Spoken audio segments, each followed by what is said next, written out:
Good morning, everyone, and thank you for that introduction, Dean Springer, and thank you all for being here this morning.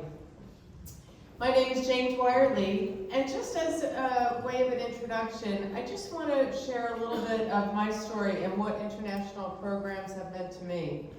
Back when I was a junior in college, I spent a semester abroad in Nantes, France, and I studied language, art, history, literature, and this experience made such an imprint on me that it cemented a life goal to want to see the world.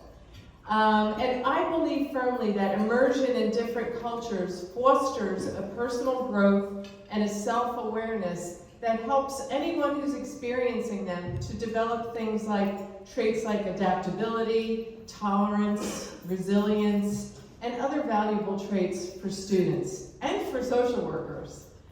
So I feel that international experiences provide a unique form of education outside of the classroom by offering hands-on encounters and opportunities for cross-cultural exchanges. So, with the support of Dean Springer, I have been under the tutelage of our current Director of International Programs, Dr. Neil Abell, once again, for several months. And with Neil's guidance and also the help of our academic advisor specialist, Tan Egerton, I've also gradually taken on some of the roles and responsibilities that come with this position. So I officially become the Director of International Programs at our College of Social Work in January. And I am so thrilled to be working within the realm of international programs. I feel like this position aligns perfectly with my personal and professional goals and values. So, to what we're about to do this morning, I would like to first off explain the purpose, which is, I hope that the audience can glean from this exchange that will be taking place in a few minutes with our amazing panel, just how transformative international experiences can be, not only for our students, for our graduates, but for our community and for our world as well. We graduate leaders who will address social justice issues with a broad international perspective. So, now I'd like to introduce our distinguished panel. First off, of course, I would love to introduce our master, our Zen master as I like to call him. Neil has been on faculty for 33 years and he has been in charge of international programs since 2011. He is a professor, a mentor, and a friend. He's had a long and illustrious career here at the College of Social Work, and he'll be missed in the halls of our CSW, but his legacy will live on. So come on up, Neil. You encompass everything wonderful about social workers.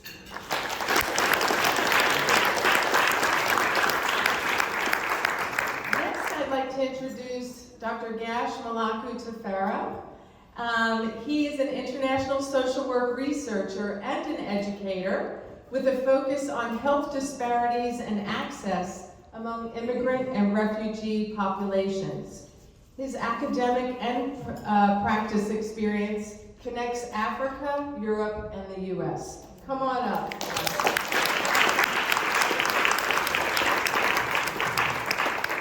Next, we have Dr. Machelle Thompson. She was a Fulbright scholar in Hong Kong and China, where she worked with resilience researchers.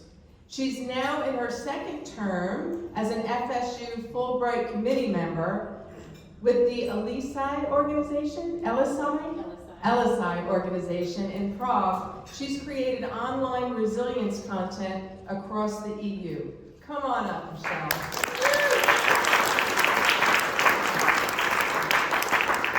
And finally, we have Renee Souvenir, a second-year MSW student who has had the pleasure of studying abroad in our international program in Prague, where they studied social work and criminal justice this past summer. So let's have a hand for Renee. Come on up.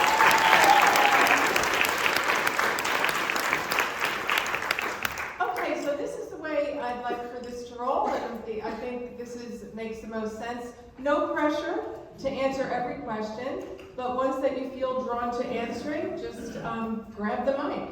So I'm going to give you this microphone. And the first question that I'd like to pose is just simply tell us all a little bit about your experience with social work outside the United States. So how about we start with you, Gash? Thank you, Jen. I am originally from Ethiopia, so my experience started back home in East Africa. So I was a social work practitioner there and also a social work educator there. So I worked for various organizations as a project manager, executive director at a meso and macro level social work, designing different programs and implementing them. Then I moved to Europe, where I studied in 5 different countries, in the UK, Denmark, Portugal, Poland, and France, where I was studying with indigenous communities and also different minoritized communities and their experience with homelessness and access to health care as well. And then after moving to the US in 2017, I was working with United Way Worldwide in coordinating different programs in Africa and the Caribbean. So I'm literally a product of international social work. So yeah, my international experience comes through the Academies on Violence and Abuse. I was a board member, I still am. And we started to really gather in people from all over the world, and that's where I met Huling Chang and Chinging Shi and Agi Tawari. And those 3 people helped we started to realize that we were so similar, and they were the ones that wanted me to come, and I went through the Fulbright organization and created an application that way. And so they had written all my letters for me, and so I really had a great experience working with those 3 people. So 2 of them are from Hong Kong. One was from Hong Kong Polytechnic University. Agi Tawari was a medical professor at Hong Kong University. And then I was able to go to Shanghai Children's Medical Center. And my favorite part about that was that at Shanghai Children's Medical Center, I had worked in Salt Lake City at Primary Children's Medical Center for about 12 years on the child protection team. And when I walked into that hospital, it was the coolest thing because everybody there, as much as we had some language barriers and they were just like me. It was this group of social workers, and we all had the exact same values and the exact same processes that we go through in helping young kids who are experiencing life-threatening illnesses and abuse and trauma. And so that's kind of my experience. The one in Prague, I have a friend, Barbara Sipostova, and she is actually from the communist regime when she had experience there. And so I just started meeting all these people, and when you online, we have that lovely way to connect with people. And with her, I helped to write some resilience content on a app that they have. It's called Elisai. And so, I'm done. Oh, wait, one more? Okay. All right, so we're good. Bye. Hello, dobrý den. I studied abroad in Prague. Neil was actually my professor. It was an amazing experience. As a part of our curriculum, we went to a lot of different organizations and also had a presentation from the NGO Amnesty International. That was really eye-opening, all the work that they do in terms of human rights across the world and reporting on human rights issues. So I also wrote a couple of things, different places that we visited, different organizations. One of those was Bliss Without Risk. That was a clinic that provided STD testing as well as sexual health education and products like condoms to sex workers in the Czech Republic, which there was a stark increase in sex work after the communist regime fell. We also met with a victim advocate who worked in White Circle of Safety, and she shared a lot of stories about advocating for women who experience domestic abuse. We also visited, which was a very amazing experience in Krakow, we visited a Ukrainian refugee kind of community center. It was gorgeous. You know, this building had been repurposed. It was open. There were like beautiful flowers, gardens. There was a daycare center. A lot of the refugees were women and they had children. So they were able to find a community in this space, and just to kind of see how the people in Krakow and the people, the refugees from Ukraine came together to kind of create a new home. It was just very beautiful. Yeah, to see how we can connect with each other and take care of each other in times of great atrocity, and kind of the resilience that's necessary to do that.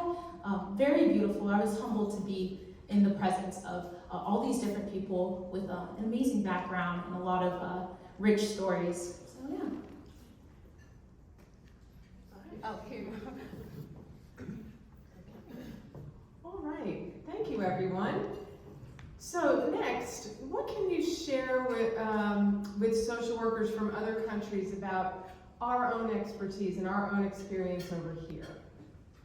What would be something that you would share with other social workers that we've got going on over here? This may seem like a hybrid answer to both of these first two questions, because I've observed that the factors that drive social injustice, the things that we seem to have as elements of our human nature that cause us to treat others in disrespectful or even oppressive or hurtful ways, seem to manifest everywhere. And what I have found working abroad is that I have always found colleagues who share the values, as my friends on the stage have already said, that we aspire to here in the U.S. I would say that we bring a sense of optimism, we bring a sense of capacity to respond to obstacles with a sense of dedication and energy, but it's a false expectation to say that we arrive with expertise, because as much as possible, we have striven in our international programs here to make sure that our goal is to collaborate, to engage, to work with rather than for. Whether that's an American trait or just an articulation of the way we try to practice humility, even while bringing the skills and knowledge that we have to bear where they can apply, is a very critical balance to try to maintain.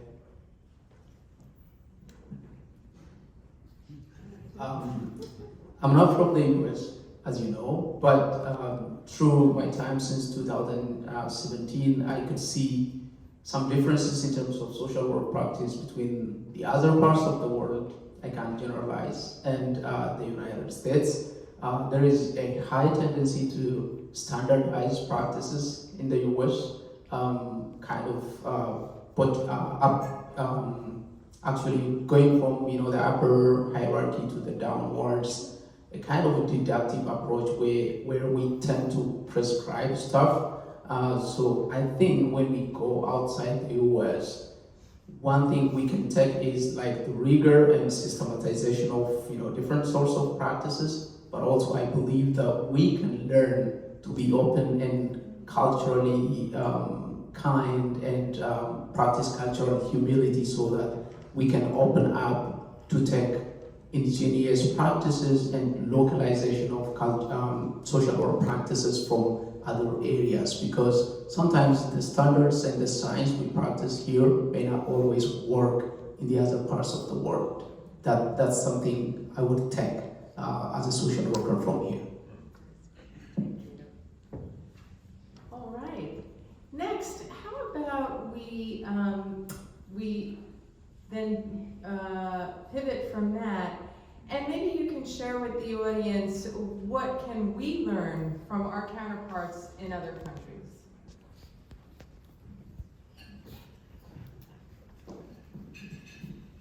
So the thing that I learned the most, especially when I was in Shanghai, was that social work is very, very strong in China. And the amount of social workers in a hospital are just huge compared to the hospital I worked in previously here. And so I feel like what I learned from the counterparts there, one, that we all had the same goals. That if a kid came in and it was a non-accidental trauma, we're gonna go and we're gonna do everything we can to help that kid be safe. It was lovely being surrounded by so many social workers. And then also the person who sponsored me there, she was also a chancellor in the party. And so she helped me to understand how we're different, but also how we're similar.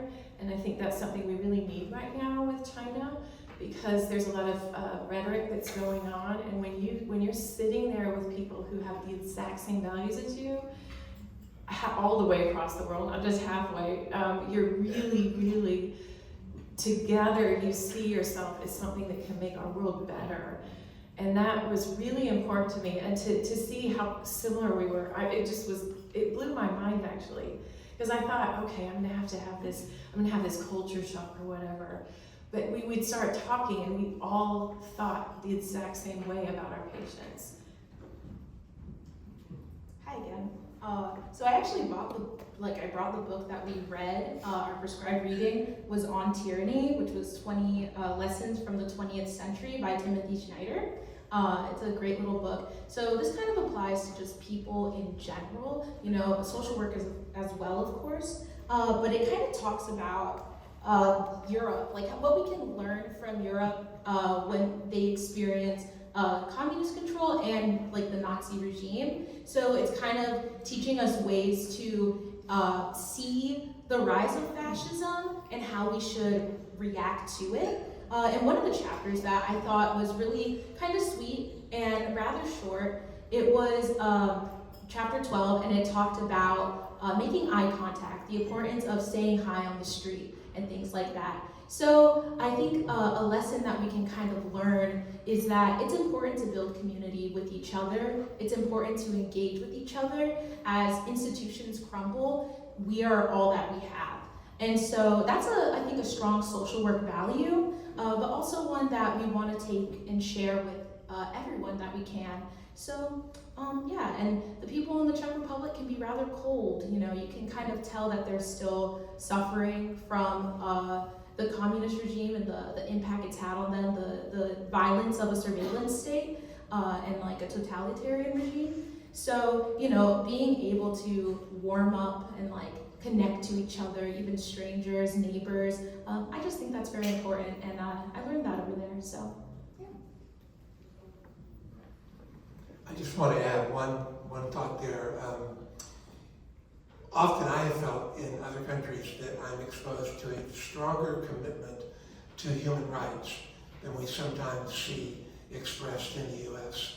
We aspire to it, we declare it, we dedicate ourselves to it in a way, but many of the countries in which we travel and work have been occupied, have been colonized, have been oppressed in serious ways, and it may be selective attention on my part, but I often see that in the aftermath of that oppression, those societies tend to have a greater understanding of the importance of lifting all boats and making sure that all rights are met by all citizens. So in those countries, I would also say that they continue to struggle to fully realize that aspiration, but they seem more overtly dedicated to it and more willing to use the language of rights-based social justice and social welfare than we often may be in the U.S. Just to add one point, one of the differences I think between the social work in other countries and here is somehow the lack of focus on the systematic problems in the US, because social work tends to be really clinical focused in the US. We talk about individual level problems, individual level therapies and all of that. And when I have a conversation with my students and when I bring up systematic and structural issues, I can see the gap there.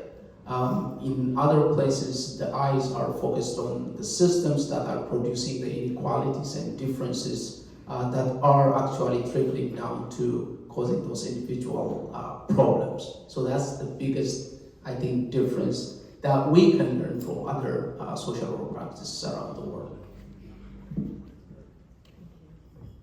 Thank you. And we just have a few moments left. So how about we finish it off by you sharing just briefly, very briefly, what you feel that, why you feel strongly that social workers should experience something of an international nature, right? And of course, why, specifically to social work. And you might want to throw in there some, personal thoughts too, why you think it's so important. So we'll just have that as our final question. I'm going to kick that one off. I think the most beautiful aspect of studying abroad or collaborating and working abroad is the opportunity to be taken beyond the familiar, to get outside of our comfort zones. And while we, in our programming, try to make sure, of course, that students' safety and security is well considered and that we're managing risk to the best of our ability, it's still different to see poverty on the streets of Delhi in India or in an impoverished part of the Caribbean than it is to see it in Gadsden County, mainly because we're removed from all of the other familiar things that we quickly use to distract ourselves from the observations of others suffering when we're in our home space. It's too quick to run back to the comfort spot. When we're abroad, it becomes more vivid, holds our attention in a more fixed way, and I think leads to a deeper opportunity for education. Yeah, I think international social work is the future. So there is a saying that goes as think globally but act locally. So if we don't prepare our social work students to think globally and understand the global dynamics going on, what the war is causing, in Ukraine and Russia, it's bringing Ukrainian refugees here. What's happening in Democratic Republic of Congo is bringing refugees from Congo. So our social workers need to be ready to tackle global issues and understand the dynamics and how it affects us locally, wherever we are. So that is the best way we can prepare them. That's why it is really important. And talking from my own experience, international social work made me ready to be fit in wherever I go. Whatever setting I'm practicing social work, I'm ready to go. Like I can be an educator, I can be a practitioner because I have a holistic understanding of what is going on around the world. So that makes me ready and preferable. So if you want to make our students really preferable, we need to focus on the changes happening globally and international social work. So for me, I think the most I've learned is not just being there, but also working with colleagues. And so back to Dr. Sivasova, we were able to collect almost 2,000 narratives from children all over the whole world through the LSI app. And we've been able to actually hear their voices. And to me, to sit there and hear the voice of a child, what does resilience look to them? A kid from Lagos and a kid from the Czech Republic, a kid from Canada, all over the world. And so that's one thing that I really love is hearing all those voices and then trying to translate that into how can I help kids be more resilient? How can I help, move that forward? The other thing that I was going to say is that I'm going to put a plug in for the Fulbright organization really quick. It's probably the best experience I've ever had. I'm now on the Fulbright student committee, and so for the last several years I've been a person who helps get those applications in. And so I'd highly encourage you as professors, as students, to go ahead and look at that program. It's just an amazing program, and just keep applying until you're able to be part of that. And if you would like to contact me, I can help you find the people. Bonnie Garcia, I never know how to say her last name. She's in charge of our national fellowships, and I've got her contact information if you want to be part of all that. I think something really important that we discussed a lot was when to look and when to look away. And when you are abroad, you really do have to look, and you have to listen, and you have to listen well. And those are important things in growing as a social worker in general, learning to be present, learning to embrace what is around you, in all the pain and all the goodness that comes from that. In my own experience, we went to places of great atrocity. We visited Auschwitz, Terezin, Lidice, and to embrace that amount of suffering and to see the lengths that hate and violence can go, it really changes you, it really changes the way that you want to interact with people, the way you want to reassure the rights of everyone, it keeps you more aware of signs of dehumanization, even small ones, be it online or in person, in signs, symbols, those things are important. So I think that just going abroad really allows you as a social worker to understand lengths of suffering and how to prevent it and how to prevent yourself from further perpetrating that. So, yeah. All right, thank you everyone. Let's give our panel a little round